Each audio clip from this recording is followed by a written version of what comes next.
Hi hello everyone, welcome back to my YouTube channel. ಇವತ್ತಿನ ಈ ವಿಡಿಯೋದಲ್ಲಿ ಪುಷ್ಪ 2 ಮೂವಿಯ ರಿವ್ಯೂ ಮಾಡ್ತಾಯಿದ್ದೀನಿ. ಈ ಮೂವಿಯ ಫ್ಯಾಕ್ಟ್ಗಳನ್ನು ಈ ವಿಡಿಯೋದಲ್ಲಿ ತಿಳ್ಕೊಬರೋಣ. ಅದಕ್ಕೂ ಮುಂಚೆ ನಮ್ಮ ಚಾನಲ್ಗೆ ಸಬ್ಸ್ಕ್ರೈಬ್ ಆಗಿಲ್ಲ ಅಂದರೆ ಸಬ್ಸ್ಕ್ರೈಬ್ ಮಾಡ್ಕೊಳ್ಳಿ, ಕೆಳಗಡೆ ಕಾಣ್ತಿರೋ ಬೆಲ್ಲೈಕನ್ನ ಕ್ಲಿಕ್ ಮಾಡ್ಕೊಳ್ಳಿ. ಬನ್ನಿ ಗಾಯ್ಸ್, ಇವತ್ತಿನ ವಿಡಿಯೋವನ್ನು ಶುರು ಮಾಡೋಣ. ಮೊದಲು ಈ ಮೂವಿಯ ಬಾಕ್ಸ್ ಆಫೀಸ್ ಕಲೆಕ್ಷನ್ ನೋಡಿದ್ರೆ 1900 ಕೋಟಿ ಕಲೆಕ್ಷನನ್ನು ಮಾಡಿದೆ. ಬಜೆಟ್ ನೋಡಿದ್ರೆ 600 ಕೋಟಿ ಬಜೆಟನ್ನು ಹಾಕಿದ್ದಾರೆ ಅಂತ ಹೇಳಬಹುದು. ಹಾಗೆಯೇ ಮೇನ್ ಲ್ಯಾಂಗ್ವೇಜ್ ಬಂದು ತೆಲುಗು ಆಗಿದೆ, ತಮಿಳಲ್ಲಿ ಡಬ್ ಆಗಿದೆ, ಹಿಂದಿಯಲ್ಲಿ ಡಬ್ ಆಗಿದೆ. ಹಾಗೆಯೇ ಇಂಡಿಯಾದಲ್ಲಿ ಎಲ್ಲ ಲ್ಯಾಂಗ್ವೇಜಲ್ಲೂ ಕೂಡ ಡಬ್ಬಿಂಗ್ ಆಗಿದೆ ಅಂತಲೇ ಹೇಳಬಹುದು. ಪುಷ್ಪ ಅನ್ನೋದು ಒಂದು ಹೆಸರಲ್ಲ, ಎಲ್ಲರಿಗೂ ಕೂಡ ಗೊತ್ತಿರುತ್ತೆ ಈ ಮೂವಿ ಅಂತೂ. ಎಲ್ಲರೂ ಕೂಡ ಇಷ್ಟಪಡುವಂಥ ಸಿನಿಮಾ ಆಗಿದೆ ಅಂತ ಹೇಳಬಹುದು. ಹಾಗೆಯೇ ಈ ಮೂವಿಯ ಡೈರೆಕ್ಟರ್ ಬೈ ಶಿವಕುಮಾರನ್.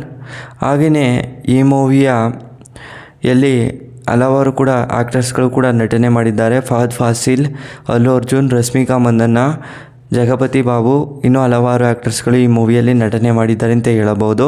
ಶ್ರೀಲೀಲಾ ಅವರು ಕೂಡ ಈ ಮೂವಿಯಲ್ಲಿ ನಟನೆ ಮಾಡಿದ್ದಾರೆ.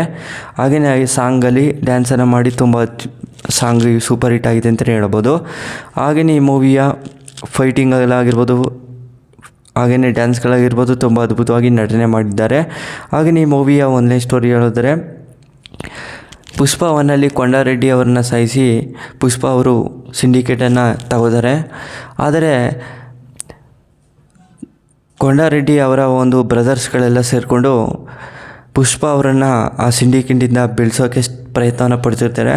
ಹಾಗೆಯೇ ಅವರ ಸರಕುಗಳನ್ನೆಲ್ಲ ಸಾಗಾಣಿಕೆಯನ್ನು ಮಾಡ್ತಿರುವ ಸಂದರ್ಭದಲ್ಲಿ ಪುಷ್ಪ ಅವರಿಗೆ ಮೇಲೆ ಸರಕುಗಳನ್ನೆಲ್ಲ ಬಾಂಬ್ ಹಾಕಿ ಬ್ಲಾಸ್ಟನ್ನು ಮಾಡಿಸೋದು ಮತ್ತು ಪೊಲೀಸ್ನವ್ರಿಗೆ ಹೇಳಿಕೆ ಕೊಟ್ಟು ಆ ಸರಕುಗಳನ್ನೆಲ್ಲ ಸೀಸನ್ನು ಮಾಡಿಸೋದು ಮತ್ತು ಈ ರೀತಿ ಎಲ್ಲ ತೊಂದರೆಗಳನ್ನು ಕೊಡೋಕ್ಕೆ ಸ್ಟಾರ್ಟ್ ಮಾಡ್ಕೋತಾರೆ ಪುಷ್ಪ ಅವರಿಗೆ.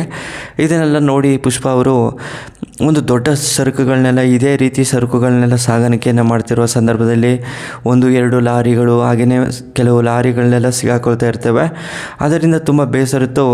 ಎಲ್ಲನೂ ಕೂಡ ಒಂದೇ ಕಡೆಯಿಂದ ಸಾಗಾಣಿಕೆಯನ್ನು ಮಾಡೋಣ, ಹಾಗೆಯೇ ಒಂದು ದೊಡ್ಡ ಪಾರ್ಟ್ನರ್ ಹತ್ರ ಹೋಗಿ ಮಾತಾಡ್ಕೊಂಡು ಬರೋಣ ಅಂತೇಳಿ ಪುಷ್ಪ ಅವರು ಅವರ ಫ್ರೆಂಡನ್ನು ಕೇಶವ ಅವರು ಕರ್ಕೊಂಡು ಬೇರೆ ಒಂದು ದೇಶಕ್ಕೆ ಹೋಗ್ತಾರೆ. ಈ ರೀತಿ ಒಂದು ಮರಗಳ ಬಗ್ಗೆ ಎಕ್ಸ್ಪ್ಲೇನನ್ನು ಮಾಡಿದಾಗ ಸುಮಾರು ಟನ್ಗಳನ್ನು ಕೇಳ್ತಾರೆ.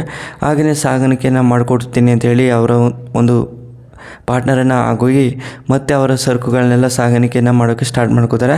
ಮತ್ತು ಎಕ್ಸ್ಪೋರ್ಟನ್ನು ಮಾಡ್ತಿರೋ ಸಂದರ್ಭದಲ್ಲಿ ಕಂಟೈನರಲ್ಲಿ ಸುಮಾರು ಸರಕುಗಳನ್ನೆಲ್ಲ ಇಟ್ಕೊಂಡು ಹೋಗ್ತಾ ಇರ್ತಾರೆ. ಮತ್ತು ಪೊಲೀಸ್ನವರು ಕೂಡ ಅಲ್ಲೂ ಅಟ್ಯಾಕ್ ಮಾಡ್ತಿರ್ತಾರೆ. ಮತ್ತು ಅದನ್ನೆಲ್ಲ ಎಕ್ಸ್ಪೋರ್ಟನ್ನು ಮಾಡೋಕ್ಕೆ ತುಂಬ ಪ್ರಯತ್ನವನ್ನು ಪಡ್ತಾರೆ ಅಂತಲೇ ಹೇಳಬಹುದು. ಹಾಗೆಯೇ ಅಲ್ಲಿ ಸುಮಾರು ಪುಷ್ಪ ಕಡೆಯವರೆಲ್ಲ ಸಿಗಾಕೋತಾರೆ. ಅದರಿಂದ ಸಿಗಾಕೊಂಡಾಗ ಅವರನ್ನು ತುಂಬ ಹೊಡೆದು ವಿಚಾರಣೆಯನ್ನು ಮಾಡ್ತಿರ್ತಾರೆ. ಪುಷ್ಪ ಅವರ ಮೇಲೆ ಪುಷ್ಪ ಅಂತಲೇ ಒಪ್ಕೊಳ್ಳಿ, ನಿಮಗೆ ಎಲ್ಲರೂ ಕೂಡ ಬಿಟ್ಬಿಡ್ತೀವಿ, ಪುಷ್ಪ ಅವ್ರನ್ನ ಜೈಲಿಗೆ ಹಾಕೋಣ ಅಂತೇಳಿ ತುಂಬ ಹೊಡೆದೊಯ್ತಾರೆ. ಆದರೆ ಅವರ ಕೂಲಿ ಮಾಡ್ತದ ಜನಗಳು ಯಾರು ಕೂಡ ಪುಷ್ಪ ಅವರ ಸರಕು ಅಂತ ಯಾರು ಕೂಡ ಒಪ್ಕೊಳ್ಳೋದಿಲ್ಲ. ಮತ್ತು ಅವ್ರಿಗೆ ತುಂಬ ಟಾರ್ಚರನ್ನು ಮಾಡ್ತಿರೋ ಸಂದರ್ಭದಲ್ಲಿ ಪುಷ್ಪ ಅವರು ಬಂದು ಅವರನ್ನೆಲ್ಲ ಕೊಂಡ್ಕೋತಾರೆ ಮತ್ತು ಆ ಸರಕುಗಳನ್ನೆಲ್ಲ ಸಾಗಾಣಿಕೆಯನ್ನು ಮಾಡ್ತಾರೆ. ಇದರಿಂದ ತುಂಬ ಬೇಸಂತೂ ಪೊಲೀಸ್ನವರು ಎಲ್ಲರೂ ಕೂಡ ಟ್ರಾನ್ಸ್ಫರನ್ನು ಮಾಡ್ಕೊಂಡು ಹೊರಟೋಗ್ತಾರೆ. ಮತ್ತು ಅವರ ಪೊಲೀಸ್ನವರು ಮಾತ್ರ ಪುಷ್ಪ ಅವರನ್ನು ಕಂಡ್ರೆ ಆಗ್ತಾ ಇರೋದಿಲ್ಲ. ಆ ವ್ಯಕ್ತಿ ಮಾತ್ರ ಇವರನ್ನು ಹೆಂಗಾರು ಮಾಡಿ ಸಿಕ್ಸ್ಬೇಕು ಅಂತ ತುಂಬ ಪ್ರಯತ್ನವನ್ನು ಪಡ್ತಿರ್ತಾರೆ. ಆದರೂ ಕೂಡ ಕೊನೆಗೂ ಕೂಡ ಸಿಗೋದಿಲ್ಲ. ಮತ್ತು ಅವರ ಒಂದು ಫ್ಯಾಮಿಲಿ ಫಂಕ್ಷನ್ ಆಗಿರುತ್ತೆ. ಹಾಗೆಯೇ ಅವರ ಫ್ಯಾಮಿಲಿ ಫಂಕ್ಷನಲ್ಲಿ ಅಣ್ಣ ತಮ್ಮಿದ್ರು ಎಲ್ಲರೂ ಕೂಡ ಒಟ್ಟಿಗಿರ್ತಾರೆ. ಹಾಗೆಯೇ ಅವರ ತಂಗಿ, ಚಿಕ್ಕಪ್ಪನ ಮಕ್ಕಳು, ಹಾಗೆಯೇ ಇನ್ನೆಲ್ಲರಿಗೂ ಕೂಡ ಮದುವೆ ಫಂಕ್ಷನಲ್ಲಿ ಸಂಭ್ರಮ ಮಾಡ್ತಿರೋ ಸಂದರ್ಭದಲ್ಲಿ ಯಾರೋ ಕಿಡಿಗೇಡಿಗಳು ಬಾಂಬನ್ನು ಹಾಕ್ಬಿಟ್ಟಿರ್ತಾರೆ. ಹಾಗೆಯೇ ಆ ಬಾಂಬ್ ಬ್ಲಾಸ್ಟ್ ಆಗುತ್ತೆ. ಹಾಗೆಯೇ ಈ ಮೂವಿನೂ ಕೂಡ ಎಂಡ್ ಆಗುತ್ತೆ. ಮತ್ತು ಈ ಮೂವಿಗೆ ಯಾರ್ಯಾರೆಲ್ಲ ಆ್ಯಕ್ಟರ್ಸ್ಗಳು ನಟನೆ ಮಾಡ್ತಾರೋ ಇಲ್ಲ ಈ ಮೂವಿ ಇಲ್ಲಿಗೆ ಎಂಡ್ ಆಗುತ್ತೋ ಗೊತ್ತಿಲ್ಲ.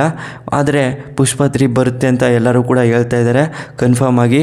ಹಾಗೆಯೇ ಎಲ್ಲರೂ ಕೂಡ ವೆಯ್ಟ್ ಮಾಡ್ತಾಯಿದ್ದಾರೆ ಅಂತಲೇ ಹೇಳ್ಬೋದು. ನಾನು ಕೂಡ ವೆಯ್ಟ್ ಮಾಡ್ತೀನಿ. ಯಾರೆಲ್ಲ ವೆಯ್ಟ್ ಮಾಡ್ತೀರಿ ತಪ್ಪದೇ ಕಮೆಂಟ್ ಮಾಡಿ. ಈ ವಿಡಿಯೋ ಇಷ್ಟವಾದರೆ ಲೈಕ್ ಮಾಡಿ, ಶೇರ್ ಮಾಡಿ. Thanks for watching.